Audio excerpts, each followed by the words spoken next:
प्रज्ञाशक्तीश्य हर्षवर्धन सपकाळ यांच्या नेतृत्वात दिनांक 12 जून 2025 रोजी शेतकरी न्याय यात्रा गडचिरोली येथे काढण्यात आली। इंदिरा गांधी चौक ते जिल्हाधिकारी कार्यालय येथे जाऊन निवेदनाद्वारे शासनाला जागृत करण्याचे काम या ठिकाणी करण्यात आले। शासनाच्या उद्घाटित धोरणावर कठोर शब्दात टीका करीत शेतकऱ्यांच्या हक्कासाठी काँग्रेस पक्ष कटिबद्ध असल्याचे उच्चारण करीत गडचिरोली जिल्ह्यातील शेतकरी, महिला, युवक व सर्वसामान्य नागरिकांची जिव्हाळ्याची अनेक मुद्दे यावेळी प्रभावीपणे मांडण्यात आले।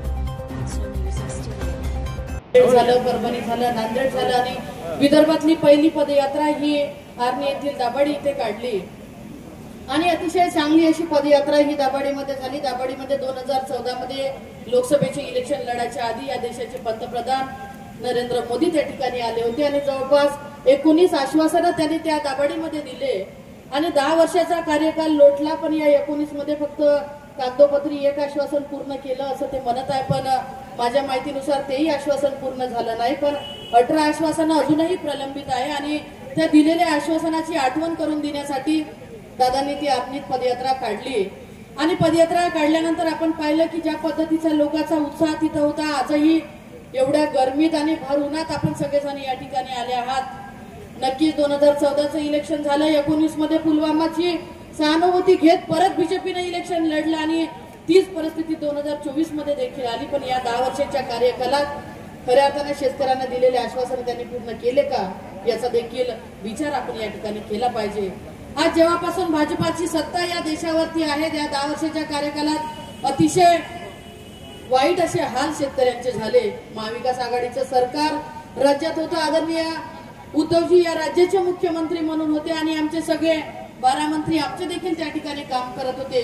शेतमालाला आपण पाहिलं असेल की कापसाला चांगल्या पद्धतीचा भाव होता, सोयाबीनला भाव होता आणि त्या तुलनेत आता महायुतीचं सरकार राज्यात आहे, तो जर का विचार केला तर पेरलेल्या बी बियाणाची किंमत देखील निघत नाही, अशी वाईट परिस्थिती शेतकऱ्यांची होणार। आज राज्यात विधानसभेच्या इलेक्शन लढायच्या आधी फडणवीसांनी आश्वासन दिलं, जाहीरनाम्यात जाहीररित्या त्यांनी लिहिलं होतं की जसं सरकार भाजपाचं येईल आम्ही पूर्णपणे शेतकऱ्यांची कर्जमाफी करू। आज 6-7 महिन्याचा कार्यकाल लोटला, विधानसभेचे इलेक्शन झाले, अजूनपर्यंत त्या आश्वासनाची आठवण त्यांना या ठिकाणी येत नाही। सुद्धा असं संकट आलेलं होतं मागच्या वर्षी वादळामध्ये आणि अवकाळी पावसामुळे जे शेतकऱ्यांचं नुकसान झालं त्याचे सुद्धा पैसे अजून मिळाले नाहीत, त्याची नुकसान भरपाई अजून मिळाली नाही आणि यावर्षी पुन्हा असं नुकसान शेतकऱ्यांचं झालेलं आहे। घराच्या छत लोकांची उडून गेलेली आहेत वादळामुळे आणि अनेकांच्या कुणाची बैलजोडी विजेमुळे वीज पडून मरून पावलेले आहेत आणि शेतकऱ्यांचं अतोनात नुकसान या अवकाळी पावसामुळे आणि वादळामुळे झालेलं आहे। त्याची सुद्धा नुकसान भरपाई शासनाने लवकरात लवकर दिली पाहिजे। बोनस जाहीर केला, निवडून आले, निवडून येण्यासाठी आमच्या महिलांची दिशाभूल केली, त्यांच्या खात्यामध्ये 1,500 रुपये प्रमाणे जमा केले आणि मतं घेतली आणि सत्तेत आल्यानंतर बहिणीलाही विसरले आणि भावालाही विसरले। सगळ्यांना विसरण्याचं काम, अनेक प्रकारची आश्वासनं यांनी दिली पण कुठली आश्वासनं पूर्ण केली नाही। शेतकऱ्यांचे उत्पन्न दुप्पट करण्याचं आश्वासन, पण शेतकऱ्यांचं उत्पन्न दुप्पट होण्यापेक्षा उत्पादन खर्चामध्ये मोठ्या प्रमाणावर वाढ झालेली आपल्या लक्षात येईल। महिलांच्या सुरक्षेचा प्रश्न या देशामध्ये महाराष्ट्रामध्ये आहे, महिलांची सुरक्षा नाही, परंतु खात्यामध्ये निवडणुकीच्या तोंडावर पैसे टाकून निवडून येण्याचं काम, लाच देऊन निवडून येण्याचं काम हे करत असतील तर यांना येणाऱ्या काळामध्ये धडा शिकवण्याची गरज आहे। महाराष्ट्र लुटून खाऊ एवढंच काम या तिघांचं बाकी आहे, शेतकऱ्यांशी देणं घेणं नाही। काय सांगितलं? शेतकऱ्याला बोनस देऊ। कुठं आहे बे बोनस? कुठे गेला बोनस?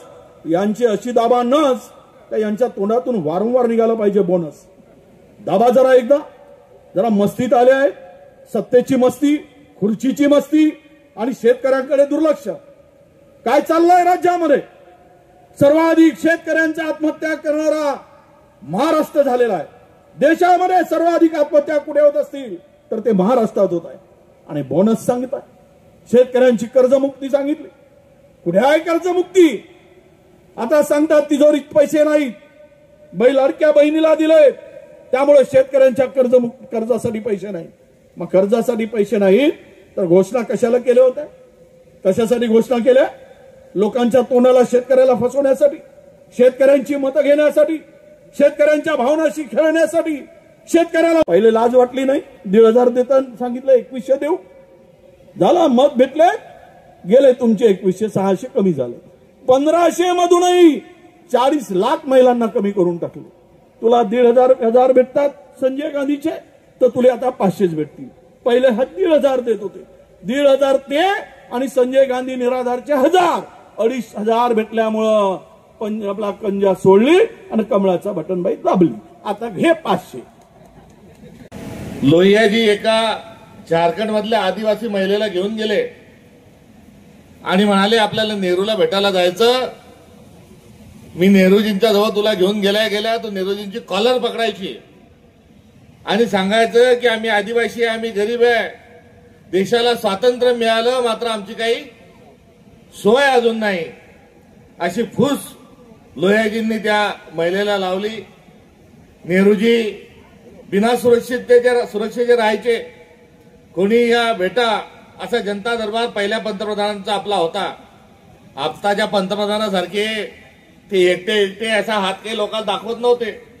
आता काही झेंडा त्या जम्मू काश्मीरला तिथे उद्घाटनाला गेले आणि बावल्यासारखे एकटे झेंडा घेऊन फिरत होते. असा काही तो काळ नव्हता. आणि लोहियाजींना गेल्या नेहरूजी म्हणे बोलिये लोहियाजी कैसे आए हो. लोहियाजी विरोधी पक्षातले होते, विरोधी होते, कट्टर विरोधी होते. मात्र त्यांनी सांगितलं या बसा. लोहियाजींनी सांगितलं की माझ्यासोबत एक आदिवासी झारखंडची महिला आलेली आहे. तेव्हा तो बिहार होता. तिच्या काही समस्या आहे. ती महिला जवळ आली आणि नेहरूजी उभे होते. नेहरूजींची कॉलर पकडली आणि भांडायला लागली आणि म्हणाली मुझे क्या मिला मुझे आजादी से. नेहरूजी तपले नाही. पोलिसांना बोलून हिला अटक करा सांगितलं नाही. हिच्यावर कारवाई करा, 15 दिवस जेलमध्ये राहिली पाहिजे असंही सांगितलं नाही. त्या बाईशी उज्जत घातली नाही, तिचा हात झटकला नाही. नेहरूजी स्मित हास्य करत त्या महिलेकडे त्यांनी बघितलं आणि सांगितलं कि इस देश के पंतप्रधान की कॉलर पकडने का अधिकार तुझे इस आजादी ने दिया है. हे आपल्या देशाचं स्वातंत्र्य. आज हा संदर्भ सांगायचं कारण काय, तर आज प्रश्न विचारायचा आपल्याला अधिकार नाही. हम करे सो कायदा, मी म्हणेल तेच खरं. आणि दुसरा कोणी जर विरोधात बोलत असेल तर उचला आणि याला जेलमध्ये टाकून द्या. असा एक उलटा कारभार आपल्या देशामध्ये आज चालू आहे. हंबरून वासर आले, हंबरून वासर आले, चाटती जावा गाय, तवा मला तिच्या मंदी दिसती माई माय. ही माया कुठे गेली, ही ममता कुठे गेली. ही माय आपल्या समाजाला जेव्हा गाय वासराला जाते तेव्हा तिच्यामध्ये आपल्याला माय दिसते. असा आपला समाज. मात्र गडचिरोलीमध्ये एक कसाई हातात सुरी घेऊन फिरून राहिला, सुरी घेऊन हिंडू राहिला आणि सांगू राहिला की मी 4-4 खेप गडचिरोलीला जाऊन मुक्काम केला. दिसायला गुटगुटीत आहे, जॅकेट घालून फिरतो, मात्र त्याच्या हातात काय आहे? कसाईच्या हातात काय असतो? मोठा सुरा असतो. तसा सुरा त्याच्या हातात आहे. आणि या कसायाचं नाव दुसरं काही नसून या कसायाचं नाव आहे देवेंद्र फडणवीस. आणि तो या महाराष्ट्राचा मुख्यमंत्री आहे. आणि तो गडचिरोलीमध्ये येऊन सुरा घेऊन हिंडू राहिला. इथल्या आदिवासींवर, शेतकऱ्यांवर, शेतमजुरांवर चालू राहिला आणि स्वतः खुशाल स्वतःची तुंबडी भरू राहिला. आणि महाराष्ट्राला विचारतो की मी गडचिरोलीचा पालकमंत्री झालो, कशासाठी झालो? मी 4 वेळेस तिथे जाऊन मुक्कामी होतो असंही सांगतो. अरे बाबा मुख्यमंत्री महोदय, तुम्ही गडचिरोलीत जाऊन कशासाठी मुक्काम करतात आम्हाला माहिती आहे. इथे सुरजागड नावाचा जो काही एक त्या ठिकाणी उत्खनन चालू आहे, जिथे खदान आहे, त्या खदानीतला मलिदा जो आहे त्याची तुंबडी भरायसाठी तुम्ही गडचिरोलीमध्ये येत असता. स्वतःची तुंबडी भरून इथे जाता आणि जाता आणि हातातला जो सुरा आहे हा आमच्या लेकरा बाळांच्या भविष्यावर चालवून तुम्ही जाता. आणि हा सुरा चालवत असताना आज महाराष्ट्राचं लक्ष नाही.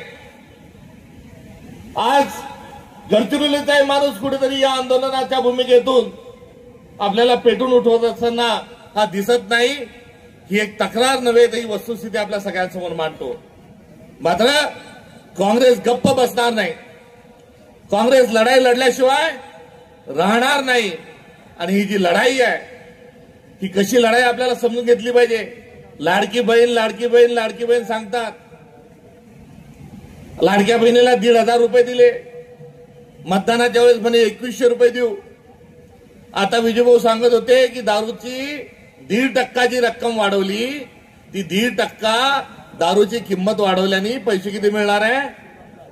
14,000 कोटी मिळणार आहे. नवऱ्याला बाजू राहिले दारू, त्याच्या खिशातून काढून राहिले पैसे आणि ते पैसे देऊ राहिले लाडक्या बहिणीला. म्हणजे नवरात मारून टाकायचा, आमच्या आया बहिणी विधवा करायच्या, दारूच्या व्यसनी लावायचा आणि त्याच्या खिशातले पैसे काढायचे आणि बायकोला द्यायचे.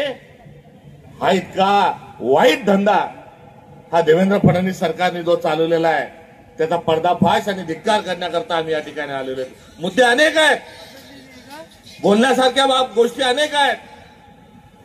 आपल्या जिल्ह्यातल्या उत्खननाच्या अनुषंगानं आणि जे काय आयएनआर स्टील सिटी बनवतात आहे, जे जिल्हा अध्यक्षांनी सांगितलं त्याच्या अनुषंगानं एवढंच सांगेल की आयएनआरच्या नामनिमित्तानं आता या ठिकाणी भारतातून हा तुकडा तोडण्याचा प्रयत्न चाललाय. हा सुरा नुसता शेतकऱ्यांच्या मानेवरून, शेतमजुरांच्या मानेवरून, आदिवासींच्या मानेवरून आणि बहुजनांच्या मानेवरून नव्हे तर या सूर्याच्या तुकडा पारून हा गडचिरोली वेगळा करण्याचा प्रयत्न होत आहे. हिंदुस्थान नावाचा आमचा देश आहे आणि ह्या हिंदुस्थानाचा मोठा संघर्ष आहे, मोठा इतिहास आहे. या इतिहासाच्या अनुषंगाने आमची संस्कृती आहे आणि या संस्कृतीमध्ये एक राम नावाचा पण आमचा एक आदर्श पुरुष होऊन गेला, मर्यादा पुरुषोत्तम राम. आणि त्या रामाची शपथ घेताना आम्ही काय म्हणतो की प्राण जाय पर वचन न जाय, रघुकुल रीत सदा चली आई, प्राण जाय पर वचन न जाई. हा आमचा धर्म आहे, हा आमचा हिंदुस्थान आहे. मात्र हे लबाड आहेत, हे अधर्मी आहेत. मोदी अधर्मी आहे, फडणवीस अधर्मी आहे आणि जे बोलू ते कधीच करणार नाही. भाई और बहनों, आप सबके खाते में 15-15 लाख आ जाएंगे. आले का? किसान की आमदनी दोगुनी करेंगे. झाली का? लागत मूल्य से 1.5 गुना फसल को दाम देंगे. कोणी सांगितलंय? कोणी म्हटलं? केलं का? यातलं एखाद दुसरं तर केलं असेल.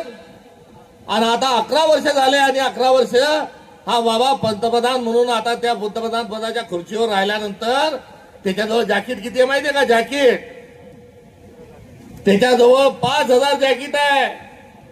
जयललिता नावाच्या एक मुख्यमंत्री बाई होत्या, त्या बाईच्या घरी धाड पडली तर 500 सँडली सापडल्या. आता या बाबाच्या घरी जर धाड मारली तर एक जॅकेट जे आहे ते एक जॅकेट 10-10 लाख रुपयाचं आहे आणि 10-10 लाख रुपयाचे 5,000 जॅकेट या बाबाच्या कपाटात खुशाल टांगून ठेवलेलं आहे. आता ते कपाट किती मोठं असेल. आणि त्या जॅकेटला काय आता हा चांदी लावतो का सोनं लावतो? तर सोन्याचं काम असणारं, सोन्याचं वर्क असणारं जॅकेट हा माणूस घालतो आणि म्हणतो मैं तो फकीर हूं, झोली लेके चला जाऊंगा. अरे असा कसा फकीर की जो 20 लाखाचा गॉगल घालते, तो 10 लाखाचं जॅकेट घालते, जो 2-5 लाखाचे बूट घालतो, असा काही फकीर आम्हाला बाबा नको. हा फकीर फिकीर काही नाही. मोदी म्हणजे भोगी आहे, भोगी. हा सत्ता भोगायला आलेला आहे, आपल्या जगण्याच्या जीवावर उठलेला आहे. आणि असा एक भोगी माणूस या देशाचा गेला 11 वर्षापासून पंतप्रधान आहे. या पंतप्रधानाला आपल्याला प्रश्न विचारायचे की सांग काय काय तू वादे केले ते काय झालं? क्या हुआ तेरा वादा, ओ कसम हो इरादा. तू बोलला होता त्याच्यातलं कोणतं वचन पूर्ण केलं आणि तू एकही वचन पूर्ण केलं नाही. म्हणून आम्ही तुम्हाला अधर्मी मोदी साहेब म्हणत आहोत. हे देखील आजच्या सभेच्या निमित्ताने सांगितलं पाहिजे. मी आता अधिक न बोलता 2च मुद्दे आपल्या पुढे सांगतो. जी सरकार नरेंद्र मोदींची जी सरकार आहे त्याला प्रश्न जे विचारायचे ते विचारले. हुकुमशाही आहे, या देशामधली लोकशाही या सुरेबाज लोकांनी, या कसायांनी ही संपुष्टात आणली.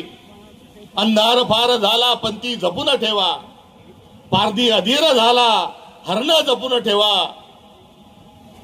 ही आज आपल्या देशाची शोकांतिका आहे. आणि या शोकांतीमध्ये फडणवीसांचं जे सरकार आहे, मुख्यमंत्री फडणवीस म्हणून जे टेंबा मिरवतात, हा टेंबा मिरवणाऱ्या फडणवीसांनी त्यांचं जे सरकार आणलेलं आहे, हे मतांची चोरी करून आणलेलं आहे. हे इमानदारीने निवडून आलेलं आहे सरकार नाही. राहुल गांधींनी याचा पर्दाफाश केला आणि आज आपण कलेक्टर ऑफिसकडे मोर्चा काढत आहोत. आणि या मोर्चातून आपण विचारणार आहोत, राष्ट्रपतींना विचारणार आहोत की हे चोट्ट सरकार, हे लुच्च सरकार, हे मतांमध्ये खिसे कापून मतांची चोरी करणारं खिसे कापू सरकार जे आहे, यांच्या निवडणुकीमध्ये निवडून कसे आले या मुद्द्याच्या अनुषंगाने आपण चर्चा करा, आपण चौकशी करा. या चौकशीची मागणी आज आपण जिल्हाधिकाऱ्यांच्या माध्यमातून त्या ठिकाणी करणार आहोत.